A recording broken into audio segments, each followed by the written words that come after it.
Hello everyone, this is your wellness space. आज हम बात करेंगे पर्सनैलिटी के एक ऐसे एस्पेक्ट के बारे में जिसका कि हेल्दी होना ना सिर्फ इम्पॉर्टेंट है बल्कि बहुत ज़रूरी है आपकी हर एरिया में ग्रोथ के लिए, चाहे वो आपकी प्रोफेशनल लाइफ है या एकेडमिक्स में है या फिर आपके रिलेशनशिप्स। हम बात कर रहे हैं आपके सेल्फ एस्टीम की, माने कि आप अपने आप को कैसे देखते हैं, आप अपने को खुद को क्या वैल्यू करते हैं, खुद के लिए क्या फील करते हैं, कितने खुश हैं, कितना एक्सेप्ट करते हैं अपने आप को। जितना आप अपने आप को वैल्यू करते हैं वही डिसाइड करेगा कि आपकी लाइफ में आप क्या करेंगे, कैसे करेंगे और कितना कर पाएंगे। आपकी जो सेल्फ एस्टीम है वही डिसाइड करेगी कि आप लाइफ में अपने गोल्स को अचीव कर पाएंगे या नहीं कर पाएंगे। और आपकी सेल्फ एस्टीम ही डिसाइड करती है कि आपकी लाइफ में क्या चॉइसेस रहेंगी, क्या आप डिसीजंस लोगे। इसी पर ही डिपेंड करेगा कि आपकी जो रिलेशनशिप्स हैं, सोशल इंटरेक्शंस हैं, उनकी क्वालिटी क्या रहती है। आपके जो क्लोज इंटीमेट रिलेशनशिप्स हैं वो कितने हेल्दी और कितने फुलफिलिंग होते हैं। तो ये जो हमारा अपने खुद के लिए जो नजरिया होता है यह बहुत ही इम्पोर्टेंट रोल प्ले करता है हमारी लाइफ में। एक मोटिवेशनल फंक्शन है इसका और यही डिसाइड करेगा कि हमारा क्वालिटी ऑफ लाइफ क्या होने वाला है। देखिए, सेल्फ एस्टीम का हाई होना बहुत जरूरी है सक्सेस के लिए। अगर हमारी सेल्फ एस्टीम लो होती है, माने कि हम अपने आप को कम समझते हैं, तो बहुत ज्यादा चांसेस हैं कि हमारी लाइफ के एक्सपीरियंसेस अच्छे ना रहें, हम ज्यादा अच्छा कुछ कर ना पाएं। उसका रीजन यही रहेगा कि जब भी कोई आपके साथ सामने कोई चैलेंजिंग टास्क आएगा तो आपके अंदर से एक ऑटोमेटिक एक थॉट आएगी, I can't do it, I am not good enough. और जब अगर फेल ही होना है तो फिर किस लिए इतनी मेहनत करनी। जब ऐसी थॉट्स बहुत पावरफुल हो जाती हैं तो बहुत ज्यादा चांसेस हैं कि आप उस टास्क को हाथ ही में ना लें। और अगर आपका एनवायरनमेंट में बहुत सपोर्टिव पीपल हैं और आप उस चैलेंज को एक्सेप्ट कर भी लेते हैं तो आपकी जर्नी में आपको बहुत ज्यादा सेल्फ डाउट्स रहेंगे। आप बार बार सोचेंगे कि आपको ये करना भी चाहिए था कि नहीं, आप इसके कैपेबल भी हैं या नहीं, क्योंकि आपकी एक ऐसा नेगेटिव थिंकिंग पैटर्न बना हुआ होता है।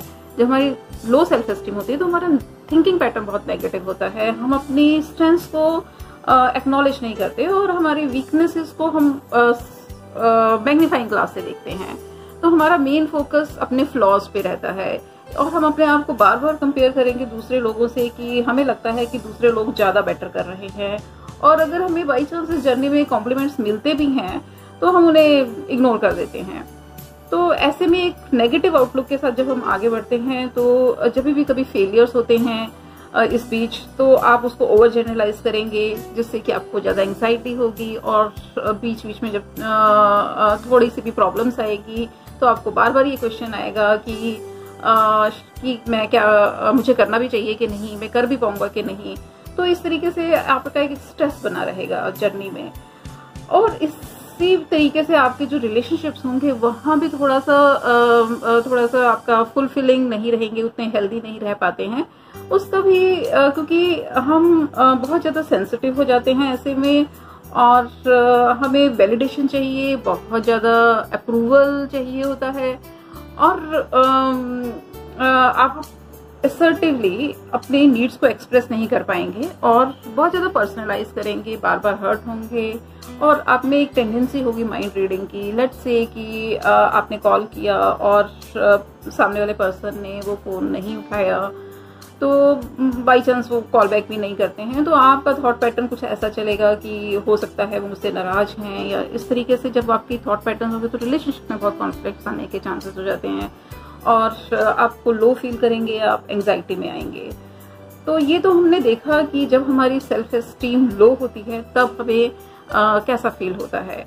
अब हम बात करते हैं कि जैसे हमारी अगर सेल्फ एस्टीम हाई है तो हम बहुत ज्यादा कंफर्टेबल फील करते हैं, हमारा एक कॉन्फिडेंस होता है, एक पॉजिटिव आउटलुक के साथ हम लाइफ में आगे बढ़ते हैं।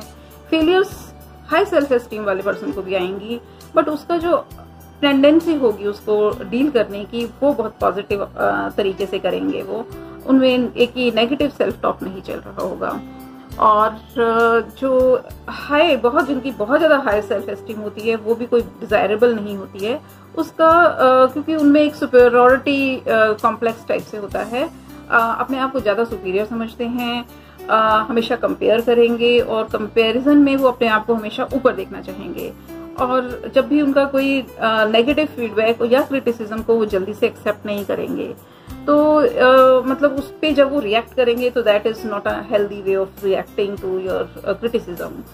तो दोनों ही चीज़ें बहुत ज़्यादा हाई और बहुत ज़्यादा लो में हम अगर जब आ जाते हैं तो हमारे उसके पर्सनैलिटी पे बहुत डैमेजिंग इफेक्ट रहता है। हमारी इसी वजह से हमारी सक्सेस बहुत ज़्यादा मतलब हम उतना सक्सेसफुल नहीं हो पाते हैं, उतना फुलफिलिंग भी महसूस नहीं कर पाते हैं। देखिए, जब हमारा सेल्फ एस्टीम लो होता है तो इसका मतलब ये नहीं है कि हम किसी से कम हैं या हम उतने वर्दी नहीं हैं। इट्स जस्ट दैट कि हमने अपने खुद के लिए जो एक परसेप्शन क्रिएट किया है वो डिस्टॉर्टेड है, इनएक्यूरेट है। और उस डिस्टॉर्टेड और इनएक्यूरेट परसेप्शन के लिए रिस्पॉन्सिबल रहते हैं हमारे कोर बिलीव्स। कोर बिलीव्स जो हमारे डीप डाउन सबकॉन्शियस माइंड में हैं।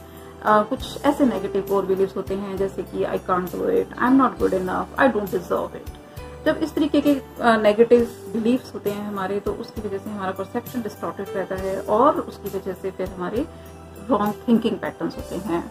और हम लाइफ में इन थिंकिंग पैटर्न्स की वजह से हमने लाइफ में बहुत स्ट्रगल और महसूस होती है और हम उतना खुश नहीं रह पाते, उतने फुलफिलिंग महसूस नहीं कर पाते। हमारी जो हैप्पीनेस है वो उतनी स्टेबल नहीं होती है। तो अब आप ये भी जानना चाहेंगे कि हम अपनी सेल्फ एस्टीम को हाई कैसे करें या हम उसको कैसे मेंटेन करें। तो उसके लिए हमें सबसे ज़्यादा ज़रूरी है कि हम अपनी थॉट्स पे फोकस करें, अपनी नेगेटिव थॉट्स को, नेगेटिव सेल्फ टॉक जो चल रही है हमारे अंदर, उसको आइडेंटिफाई करें। आप देखेंगे कि नेगेटिव सेल्फ टॉक हम दूसरों के लिए भी करते हैं। लेट्स से आप किसी उसमें ट्रैफिक में हैं, पीक आवर्स हैं, तो आपकी एकदम से नेगेटिव थॉट आती है दूसरों के लिए कि क्या है, इनको चलाना नहीं आती गाड़ी। तो इस तरीके से यही जब नेगेटिव थॉट हमारी अपने लिए हो जाती है तो ज़्यादा प्रॉब्लम क्रिएट हो जाती है, तो और ज़्यादा प्रॉब्लमेटिक हो जाती हैं। तो हमें अपनी नेगेटिव थॉट्स को, अपने साथ जो हम नेगेटिव थॉट्स कर रहे हैं उसको आइडेंटिफाई करें और आइडेंटिफाई करके आप चाहें तो उन्हें लिख लें और फिर उसकी जगह आप एक रैशनल पॉजिटिव थॉट क्रिएट करें। लेट्स से आपसे कुछ काम गलत हो जाता है तो आप अपने आप के अंदर से एक थॉट आती है कि मैं तो कुछ ठीक कर ही नहीं सकता, ठीक है, आई ऑलवेज डू रॉन्ग। तो ऐसे में फिर आपको आपकी जो सेल्फ एस्टीम होगी लो हो जाती है। बट आपको उसके अगेंस्ट एक रैशनल पॉजिटिव थॉट क्रिएट करनी है कि नहीं, मैं हमेशा नहीं करता, ये कभी कभी मैंने बहुत अच्छे राइट थिंग्स भी की हैं। तो आप उन राइट थिंग्स को अपने सामने लेकर आइए। और तो इस तरीके से आप अपनी नेगेटिव थॉट्स को, नेगेटिव जो एक आपका इनर क्रिटिक है उसके साथ टॉक बैक करिए, उसे काउंटर करिए। तो एक तरीके से आपको अपने आप के साथ कंपैशनेट होना है। जैसे कि आप किसी और फ्रेंड को जब ऐसे ही कोई इश्यूज हो जाते हैं या उसको ऐसे लगता है कि उससे काम नहीं हो पा रहा या वो राइट नहीं करता है, तो आप उसको कितने कंपैशनेटली समझा पाते हैं। उसके लिए हम कंपैशनेट हो जाते हैं बट हम अपने लिए उतने कंपैशनेट नहीं हो पाते हैं। तो अब ये जो कंपैशन हमारा दूसरों के लिए रहता है वो कंपैशन हमारा अपने खुद के साथ हमें करना है। तो जितने हम अपने साथ कंपैशनेट होंगे उतना ज्यादा हमारा सेल्फ एस्टीम बढ़ेगा। प्लस एक छोटी सी चीज और रहती है, अगर हम लाइफ में ग्रेटिट्यूड को सामने रख, ग्रेटिट्यूड के भाव से चलते रहें तो मतलब आपकी सेल्फ एस्टीम हाई रहेगी। There is a direct connection between compassion and self esteem, high self esteem. तो और एक चीज और ये भी है कि हमें अपनी एक्सपेक्टेशंस को रियलिस्टिक रखना है। ये नहीं कि हम अपनी एक्सपेक्टेशंस को ऐसा रखें कि वो अचीवेबल ही ना हो, तो ये रखें। प्लस आपका जो सराउंडिंग में जो लोग हैं वो पॉजिटिव लोग हों और आपको ये विश्वास रहे कि आप ऑसम हैं, आप एकदम से यूनिक हैं, इस संसार में आपके जैसा और कोई नहीं। तो दोस्तों, यहाँ मैं अपनी वीडियो फिनिश करती हूँ और अगर आपको इंडिविजुअल काउंसलिंग की नीड्स हैं तो आप मुझे मेल कर सकते हैं। और एक चीज़ और मैं आपसे कहना चाहूँगी कि मेरा ये वीडियोस को क्रिएट करने का पर्पस सेल्फ अवेयरनेस, अंडरस्टैंडिंग को क्रिएट करना है। तो मैं चाहूँगी कि आप लोग इसे ज़्यादा से ज़्यादा अपने सोशल मीडिया में, व्हाट्सएप ग्रुप्स में, अपने फ्रेंड्स सर्कल में शेयर करें, जिससे कि हो सकता है किसी को इनकी नीड हो और उसकी प्रॉब्लम सॉल्व हो जाए।